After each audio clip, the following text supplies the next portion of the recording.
잘 극복해 나갈 것인가. 때로는 좋은 결과도 나왔지만 때로는 굉장히 안타깝고 정말 우리가 이런 문제들을 해결해 나갈 수 있을까라는 그와 같은 조사의 결과도 발표가 되었습니다. 그리고 그런 내용들을 담은 것들을 올해 이제 책으로 만들어서 전국적으로 다니면서 총회가 세미나를 그렇게 했었습니다. 그 가운데 이런 조사가 있었습니다. 청년들의 교회 이탈 이유가 어디에 있습니까? 라고 물어보았던 그런 조사들이 있었습니다. 이런 겁니다. 우리 주일학교 아이들이 한 10명 정도 있었다라고 생각을 하면 아이들이 중학교 갈 때 몇 명 정도 떨어지겠습니까? 뭐 좋게 하면 한 두세 명 정도 떨어집니다.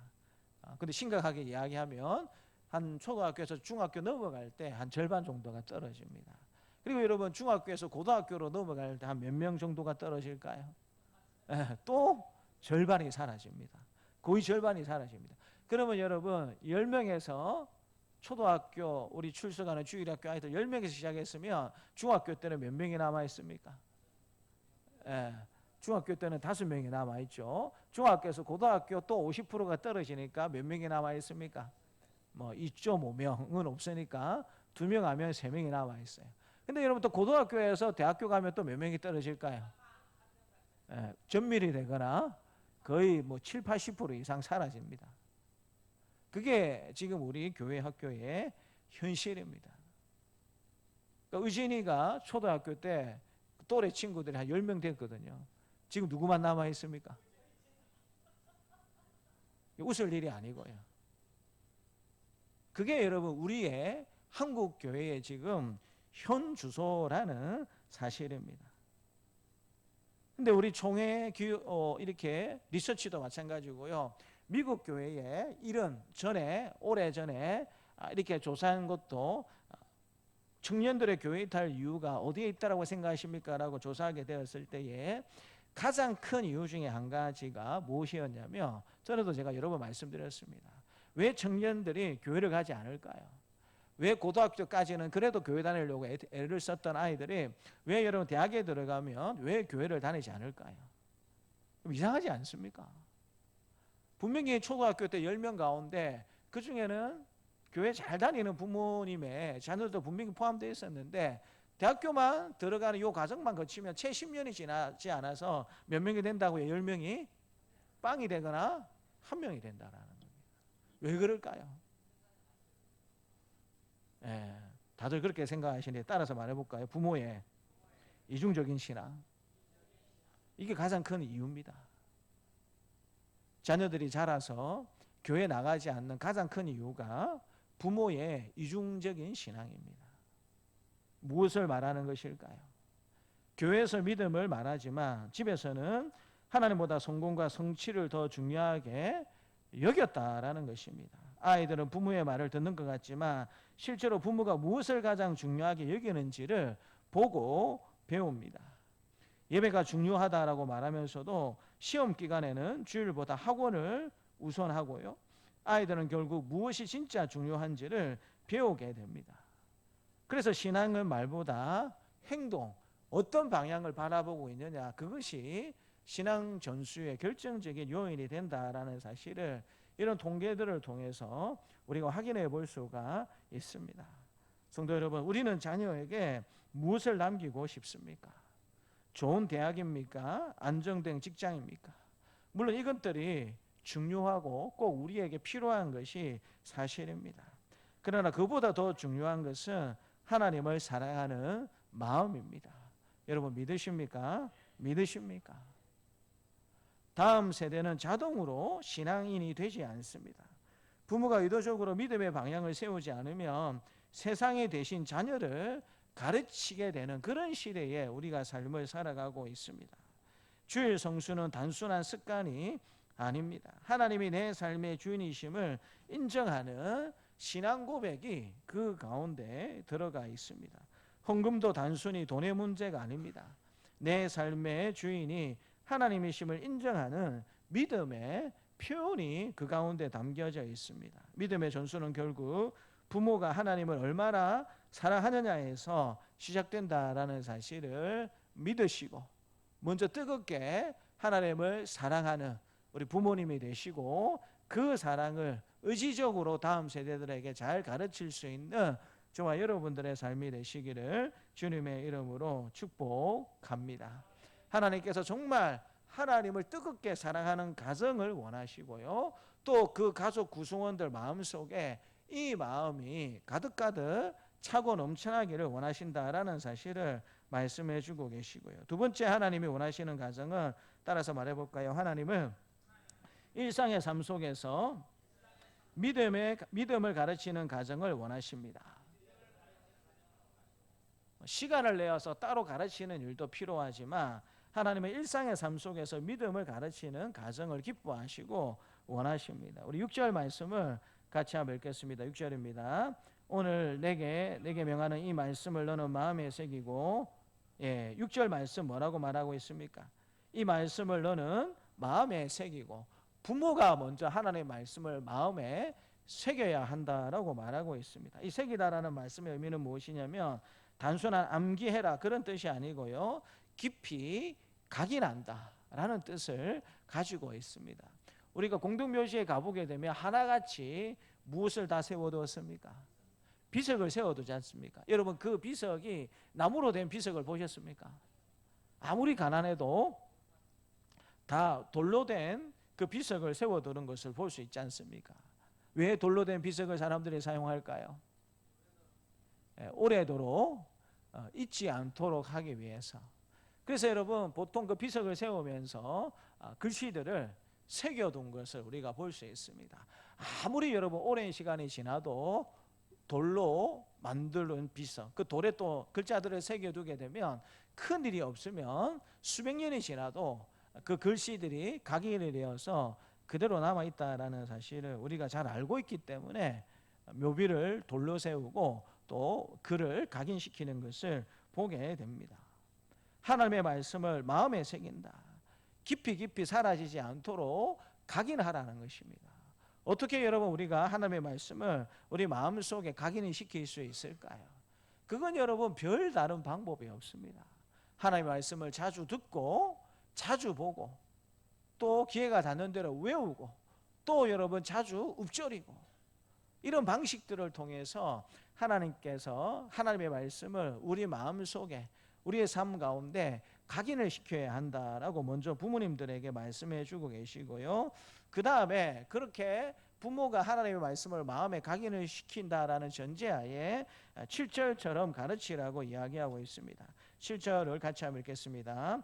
내 자녀에게 부지런히 가르치며 집에 앉았을 때든지 길을 갈 때든지 누웠을 때든지 일어날 때든지 이 말씀을 강론할 것이며, 부지런히라는 말의 표현은 무엇이냐면 반복적으로 연마시킨다라는 뜻을 지니고 있습니다. AI 시대가 된다라고 하는데, AI 시대가 되더라도 결코 사라지지 않는 직업들이 있을 것이다라고 사람들이 이야기하면서 그 중에 한 가지가 대장간이다라고 이야기합니다. 대장간. 대장장이들은, 정통장인들은 앞으로 더 환영을 받을 것이다라고 말하시는 분들이 많이 있습니다. 근데 여러분, 이 사람들이 쓰기 좋은 칼을 만드는 데는 굉장히 많은 노력들이 필요합니다.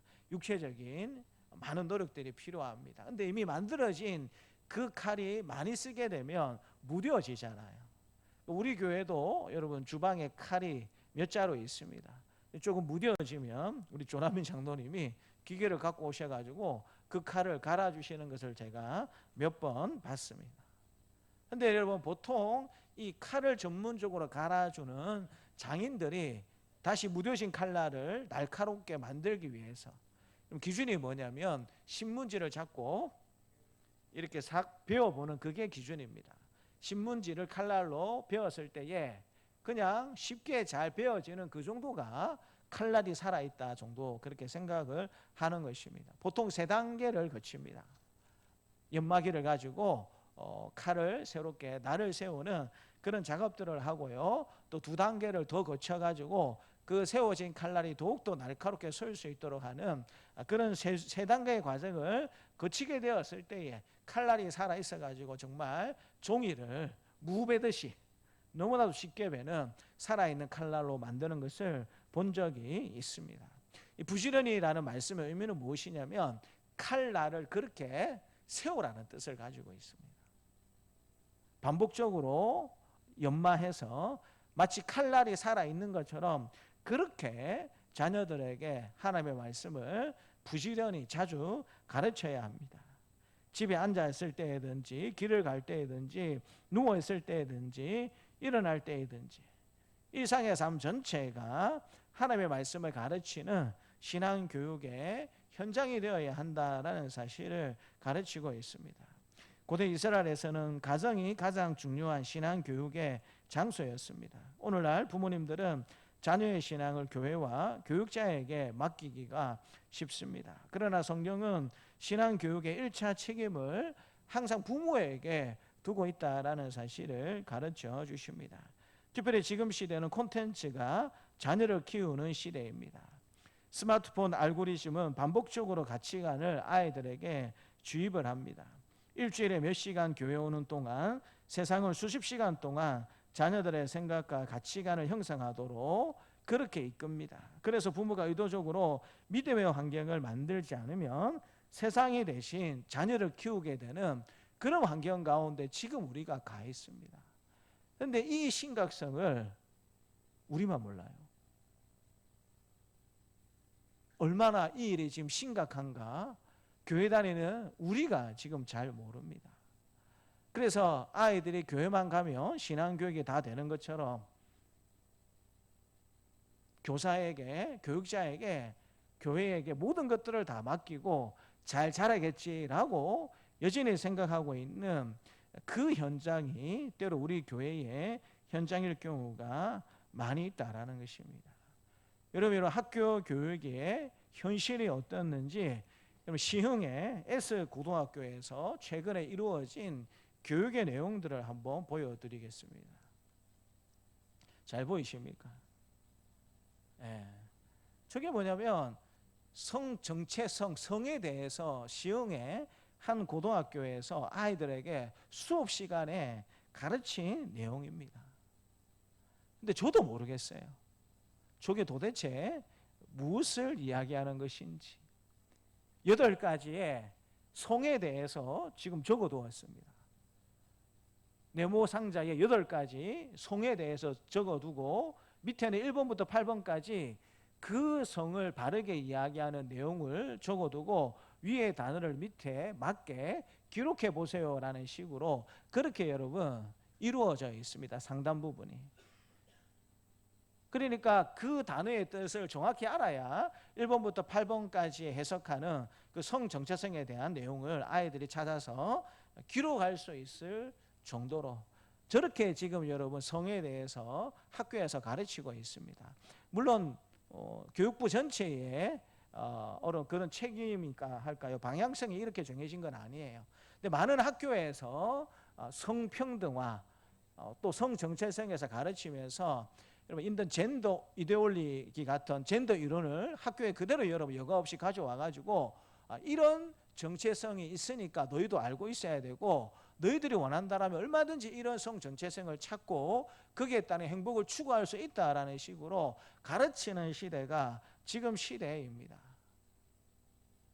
제가 대학원 다닐 때 저희들이 동성애를 가지고 한번 깊은 세미나를 한 적이 있었습니다. 거의 한 달 동안 리서치 해가지고 지금 동성애에 대해서 사람들이 어떤 생각을 가지고 있는지 논문이나 그런 것들을 저희들이 나누어서 다 찾아보고 그렇게 해서 굉장히 한 깊은 한번 토론을 한 적이 있었습니다.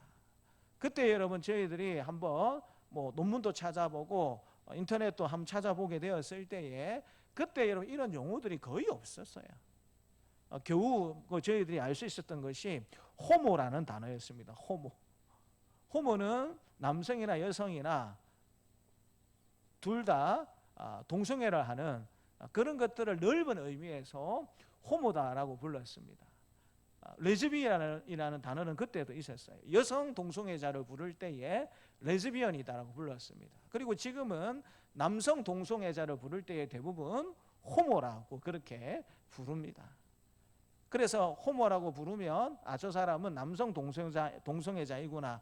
레즈비언이라고 부르면 저 사람은 여자 동성애자구나 라고 그렇게 우리가 이해를 했었고요. 또 퀴어는 이 성 정체성을 파괴하는, 나는 이런 성 정체성에 묶여있기 싫다라는 그런 사람들 이끌어서 퀴어라고 부른 그 정도가 저희들이 그때 세미나 하게 될 때에 좀 대중적으로 이해할 수 있고 알려진 그런 내용들이었습니다. 그리고 그때 동성애자들이 많이 이렇게 요구했던 것이 무엇이냐면 동성애를 굉장히 합리화시키기 위해서 고민을 하다가 그때부터 심슨 내용이 뭐냐면 동성애는 후천적인 것도 분명히 영향이 있겠지만 선천적인 요소가 굉장히 강하다. 그러니까 아예 태어날 때부터 남성과 여성이 아니고 제3의 성을 추구할 수 있는 그런 유전인자를 가지고 태어나는 것이다 라는 사실을 굉장히 동성애자들이 많이 인정받으려고 노력하는 그와 같은 시기였습니다. 근데 그때도 의사들이 그건 아니다. 그건 과학적으로 주장할 수도 없고 의학적으로도 그런 일은 있을 수 없다라고 그렇게 여러분 이야기하는 그런 시절이 한 20년 전의 시절이었습니다. 근데 여러분 아까 이런 PPT에는 8가지 정도의 젠더, 성에 대해서 이야기를 하고 있는데요. 지금은 8가지가 중요한 게 아니고 더 지금 확장되고 있습니다.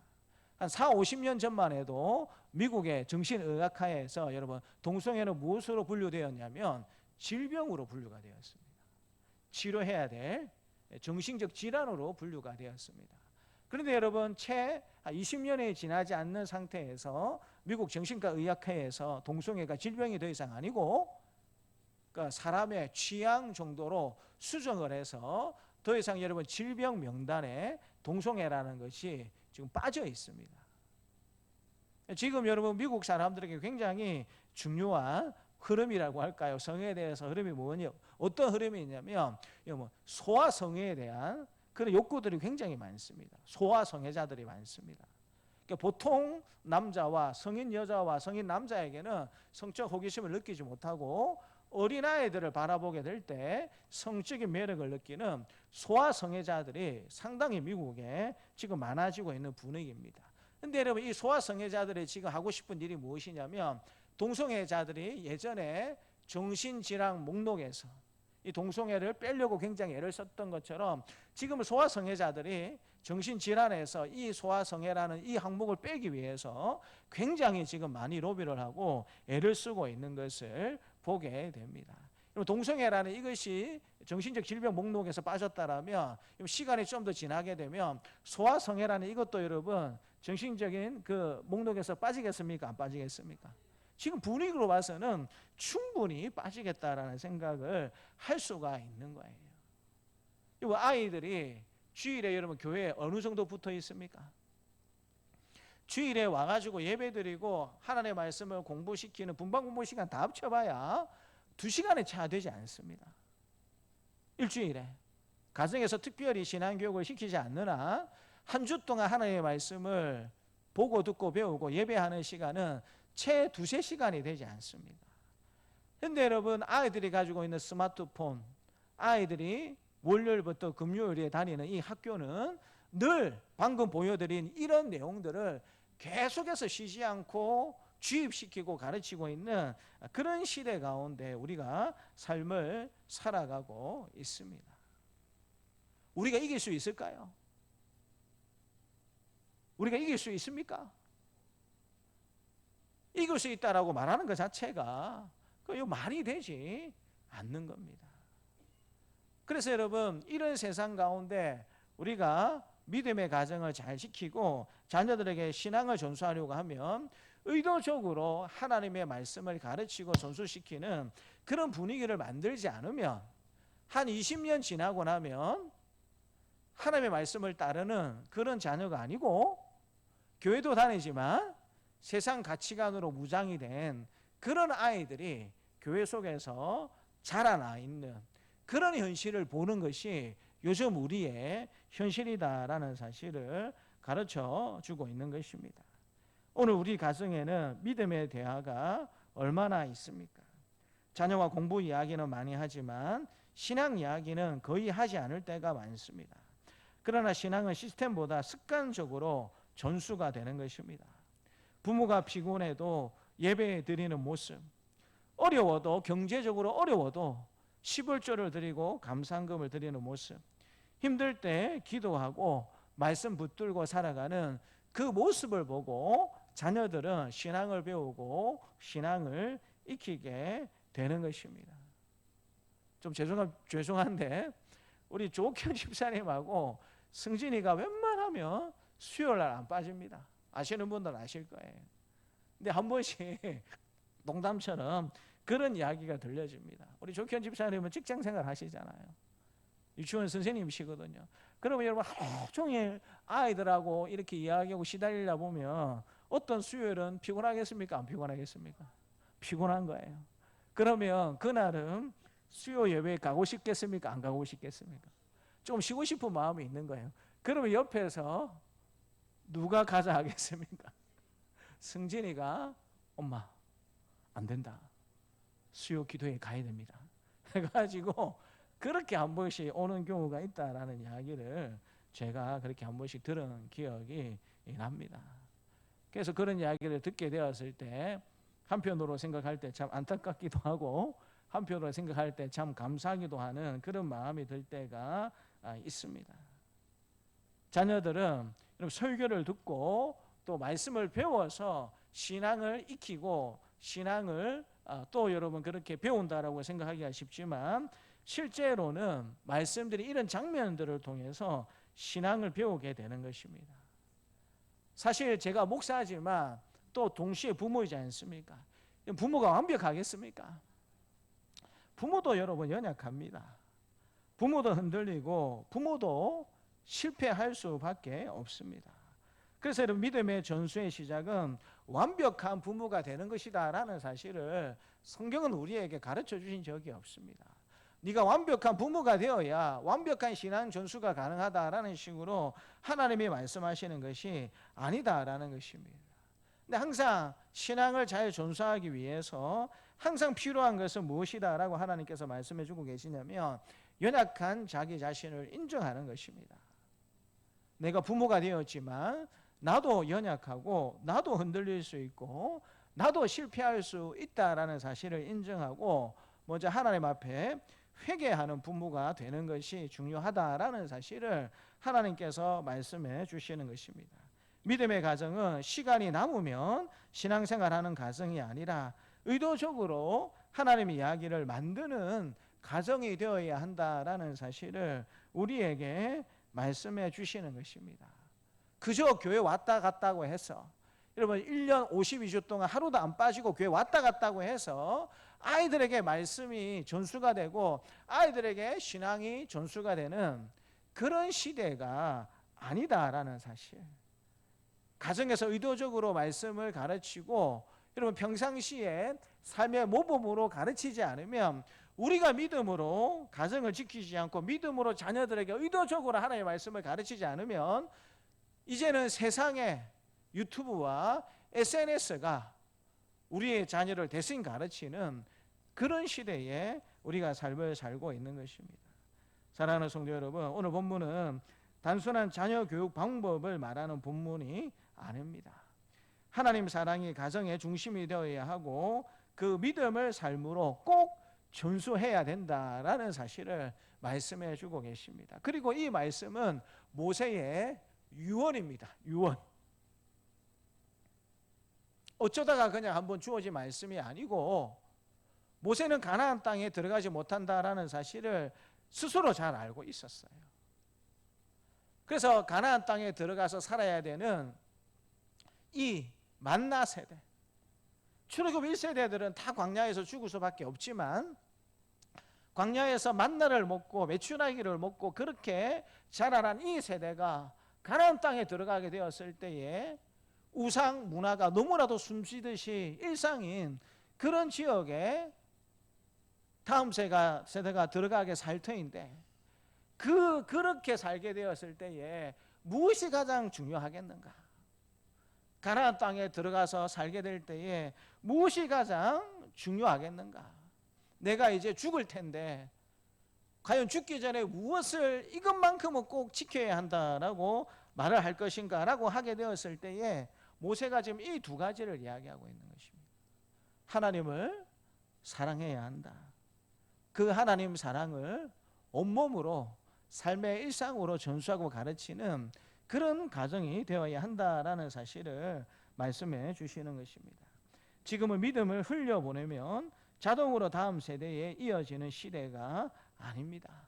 믿음을 의도적으로 전수하지 않으면 세상이 자녀를 데려가 버리는 그런 시대입니다. 그래서 믿음의 가정은 선택이 아니라 사명인 것입니다. 완벽한 부모는 없습니다. 그러나 방향이 하나님께 향한 부부는 다음 세대에 믿음의 흔적을 남길 수가 있습니다. 부모가 남길 가장 위대한 유산은 재산이 아니라 믿음인 것입니다. 여러분 믿으십니까? 믿으십니까? 자녀가 세상 속에서 흔들릴 때 결국 붙들게 되는 것은 어릴 적 들었던 말씀과 부모의 기령 교우가 많이 있습니다. 거창한 것이 아니어도 됩니다. 오늘 다시 예배를 우선시하는 삶을 시작하면 됩니다. 오늘 기도할 수 있을 때 다시 한번 더 자녀와 손잡고 기도하고 오늘 다시 우리 가정에서 하나님 이야기를 시작하면 된다라고 하나님께서 우리에게 말씀해 주고 있습니다. 세상의 자녀를 제자 삼기 전에 가정이 먼저 믿음으로 자녀들을 제자 삼아야 한다라고 말씀해 주시는 것입니다. 바라기는 우리 가정이 성공보다 믿음을 가르치고 세상 가치보다 하나님 나라를 경쟁보다 예배를 소중히 여기는 가정이 되기를 바랍니다. 그래서 우리들의 자녀들이 세상 속에서도 하나님을 사랑하는 믿음의 사람으로 끝까지 세워줄 수 있는 그 은혜가 있기를 주님의 이름으로 축복합니다. 하나님 아버지 감사합니다. 하나님께서 이스라엘 땅에 들어가서 살게 될 만나 세대를 향하여서 특별히 유언과 같은 이 말씀을 남기셨음을 다시 한번 더 우리에게 들려주시니 감사합니다. 하나님을 사랑하고 또 그 하나님을 사랑하는 것을 온몸으로 삶의 일상을 통해서 열심히 의도적으로 가르쳐야 우상이 넘쳐나는 이방 문화가 넘쳐나는 그 가나안 땅에서도 하나님 백성으로서의 정체성을 가지고 살 수 있다라는 사실을 우리에게 말씀해 주시니 감사합니다. 우상 문화가 넘치는 가나안 땅과 지금 우리가 살아가는 시대가 별반 다르지 않다라는 사실을 다시 한번 더 깨닫게 됩니다. 우리가 하나님을 사랑하는 굳은 마음을 가지고 있지 않다라면 언제든지 마귀의 유혹에 넘어질 수 있는 그런 시대가 우리 시대임을 절감하게 됩니다. 온몸으로 하나님 기회가 닿을 때마다 하나님의 말씀을 실천하는 것으로 자녀들에게 본을 보여주지 아니하면 하나님 우리 자녀들은 어느덧 세상 본을 따라서 자랄 수밖에 없는 시대임을 주님 앞에 겸손히 고백을 드립니다. 하나님 우리 힘과 지혜로 이 어려운 시대, 이 어려운 세대를 만들어 나가기가 너무 힘듦을 주님 앞에 고백을 드립니다. 다시 한번 더 우리가 하나님을 사랑하는 마음으로 뜨거워질 수 있도록 도와주시고 일상을 통해서 그 하나님 사랑하는 모범을 잘 보이며 살아갈 수 있는 우리 공동체가 될 수 있도록 또 한국교회와 지구촌의 모든 교회들이 다 될 수 있도록 하나님 축복하여 주시옵소서. 감사드리고 예수님 이름으로 기도드립니다. 아멘. 교회 소식은 주보 뒤에 교회 소식란을 확인해 주시면 감사하겠습니다. 오후 예배 후에는 우리 광고 드린 것처럼 전 교인 찬양대회가 있습니다. 2시쯤 신청을 하신 분들의 대표는 조주경 집사님을 만나셔서 순번을 뽑으시면 됩니다.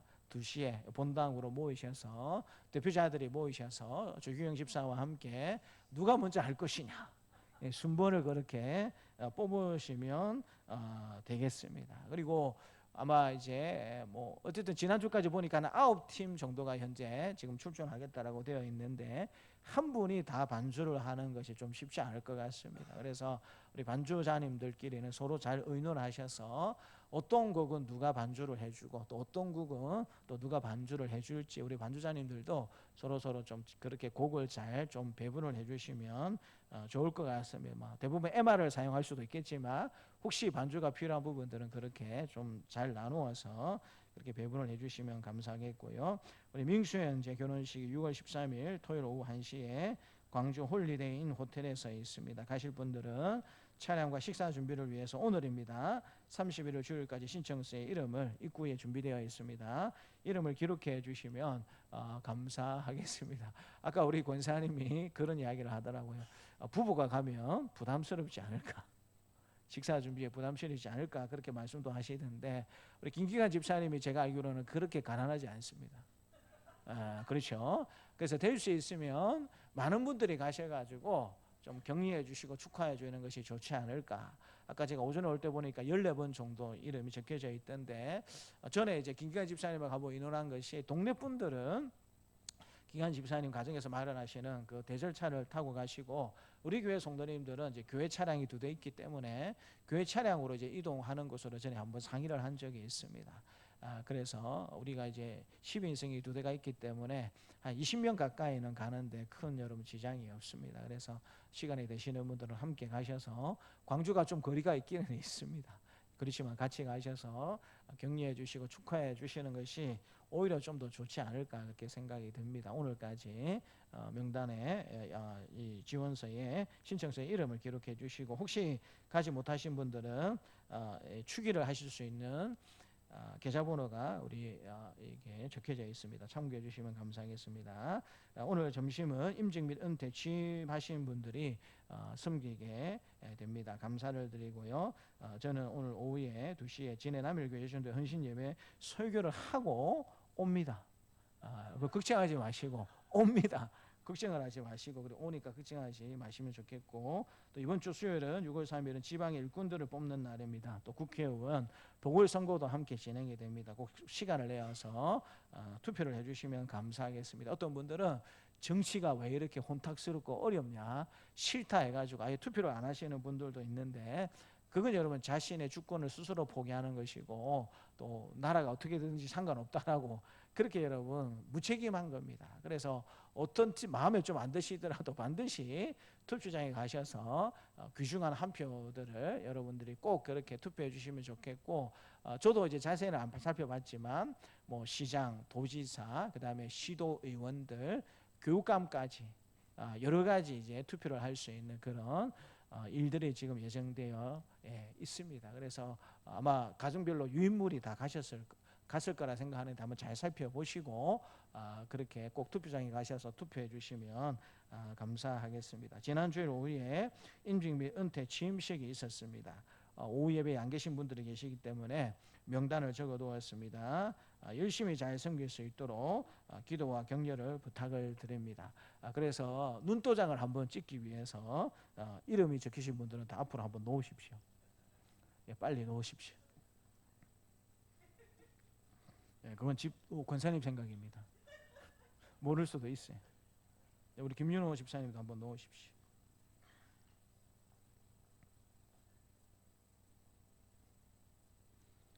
네, 우리 맨 오른쪽에 이제 안수 집사로 은퇴하신 우리 김윤호 집사님이십니다. 인사는 다 같이 하도록 하겠습니다. 그 다음에 이제 우리 장로로 장립받으신 동중홍 장로님이시고요. 그 다음에 부인이십니다. 권사로 임직받으신 황복근 권사님이시고요. 그 다음에 집사로 안수 집사로 취임하게 되신 우리 박수영 집사님이시고요. 옆에 있는 분은 짝입니다. 권사로 임직하신 우리 서진순 권사님이십니다. 우리 김윤호 집사님은 여러분들이 입에 배어 있을 테니까 실습을 안 하도록 하겠습니다. 근데 나머지 네 분은 입이 참 안 배일 가능성이 많기 때문에 앞으로 몇 달 동안 집사님 했다가 장로님 했다가 또 권사님 했다가 하여튼 이 호칭이 좀 어려울 거라고 생각이 되어서 훈련하는 차원으로 저를 따라서 한번 말해 주시면 감사하겠습니다. 동중홍 장로님. 저는 자꾸 동장군님이 생각이 나요. 그래서 동중홍 장로님 다시 한번 이야기해 보겠습니다. 동중홍 장로님. 네, 우리 박수영 집사님은 집사라는 호칭이 익숙하시죠? 넘어가겠습니다. 황복금 권사님. 네, 황복근 권사님. 네, 우리 황복금 권사님의 예명이 있습니다. 우리 조남희 장로님이 지어주신 예명이 있습니다. 장로님 뭐죠? 나중에 우리 장로님한테 물어보십시오. 우리 황복금 권사님 예명을 우리 장로님이 멋지게 지어주셨습니다. 그 다음에 서진순 권사님. 한 번 더 불러보겠습니다. 서진순 권사님. 네, 그래서 여러분 당분간은 좀 왔다 갔다 하겠지만 잘 기억해 주셔서 정확한 명칭으로 한번 불러주시면 감사하겠습니다. 우리 차렷 경례 들어가시면 감사하겠습니다. 네, 찬송가 우리 570장 찬양하면서 하나님 앞에 봉헌하겠습니다.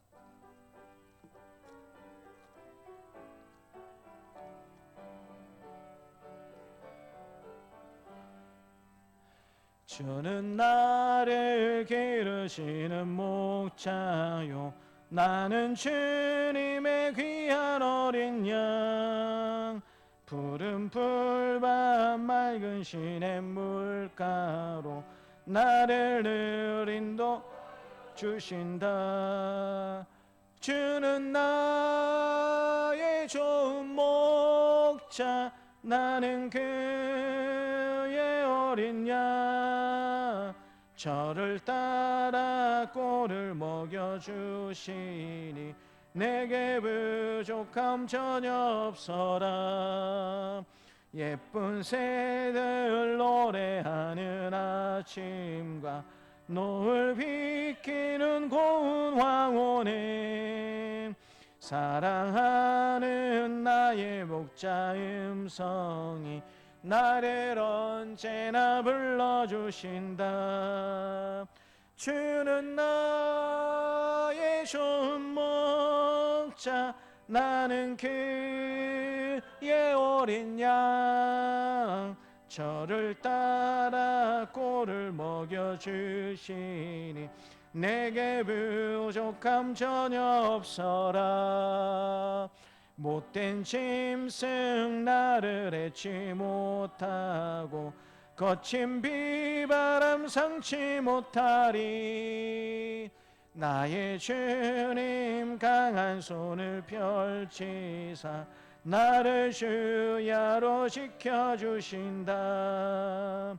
주는 나의 좋은 목자, 나는 그의 어린 양.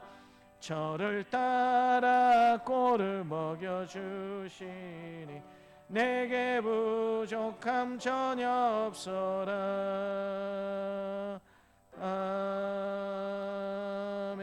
아멘. 하나님 아버지 감사합니다. 오늘도 예배 순서에 따라서 귀한 예물을 하나님께 올려드립니다. 하나님께서 기뻐 받아주시고 흠명하여 주시기를 간절히 기도드립니다. 우리 동중원 장로님, 황복근 권사님 순신식분 잘 감당할 수 있도록 항상 함께해 주시도록 기도드리면서 하나님 앞에 감사 예물을 올려드립니다. 교회의 자랑으로 하나님 나라의 자부심으로 더욱더 잘 섬겨갈 수 있는 은혜가 있어질 수 있도록 하나님께서 은혜 더하여 주시기를 간절히 기도드립니다. 하나님, 또 우리 김윤호 집사님, 박조순 권사님 하나님 은혜에 감사드리면서 또 감사 예물을 올려드립니다.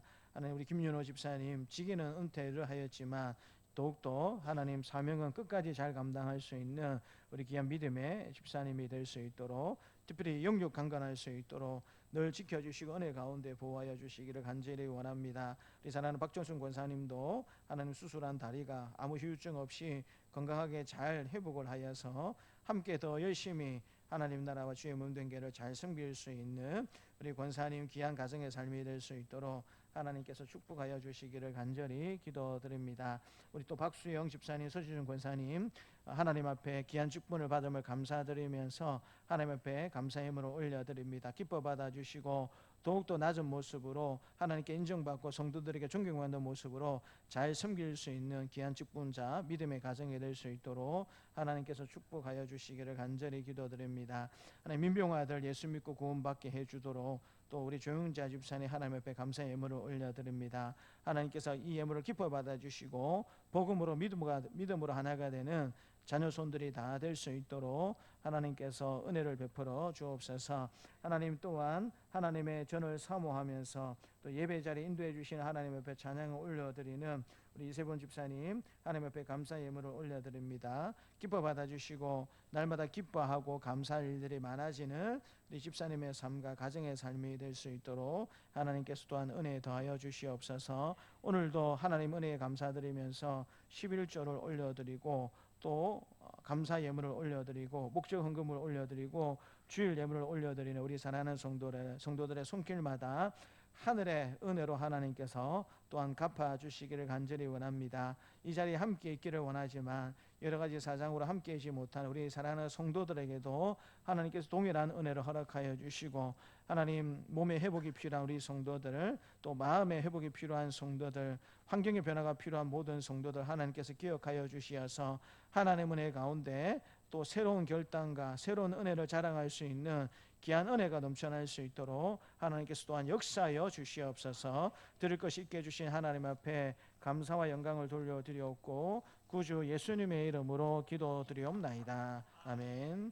이제는 십자가에 죽으시고 부활하심으로 우리의 구원을 이루신 주 예수 그리스도의 은혜와 외아들을 십자가에 내어주심으로 자기의 사랑을 확증하신 하나님의 사랑하심과 언제나 우리와 함께 하시며 인도하시는 성령님의 교통하심이 하나님 사랑을 제일로 여기는 그 믿음을 삶의 본으로 잘 존수하며 살기를 원하는 사랑하는 주의 백성들에게 노년으로부터 아이에게까지 이제부터 영원토록 함께 있을지어다. 아멘.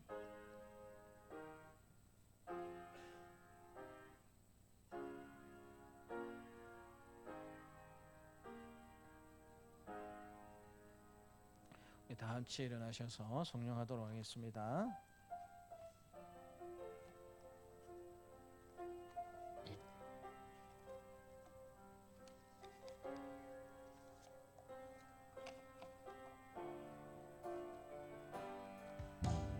말씀 앞에서 경외함으로 주께 홀로 섭니다. 생명의 말씀 읽고 순종해 주를 예배합니다. 기록된 말씀 힘이 서서 진리로 우리 거룩해 하며 거룩한 말씀 세세 영원히 복음이 되어 말씀하시네. 하나님 말씀에 두려워 떠는 자, 그 말씀에 생명을 거는 자 한 사람 찾으시는 주님의 약속을 믿어. 하나님 말씀에 운명을 거는 자, 순종하며 주 따라가는 자, 영원한 하나님 나라 이뤄갈 주의 교회여 일어나라. 주 말씀은 우리를 구원에 이르는 지혜이니 목숨과 뜻 다해 그 말씀에 복종하라. 하나님 말씀에 두려워 떠는 자, 그 말씀에 생명을 거는 자 한 사람 찾으시는 주님의 약속을 믿어. 하나님 말씀에 운명을 거는 자, 순종하며 주 따라가는 자, 영원히